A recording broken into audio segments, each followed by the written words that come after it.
Ito po yung sublimation machine po namin dito sa Bohol. Nag-run po ito ng 7 days.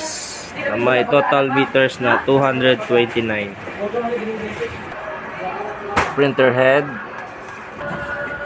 Capping. Head clean. Photo na siya ma'am, 130 Japon. 120? Oh, 130 Japon. Mapili alam ikaw.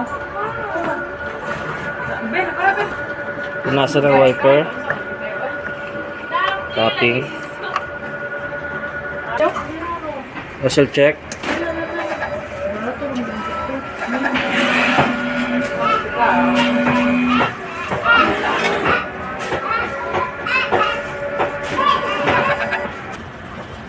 Yung system ay tama lang. Wala po kaming in-house order. Andito naman po yung aming unused ink. Use ink. Output record. Ito naman po yung aming nagamit na CMYK. Cyan.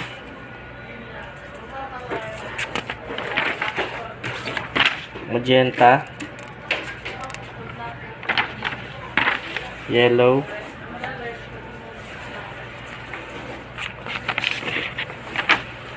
At black po. At daily checklist po.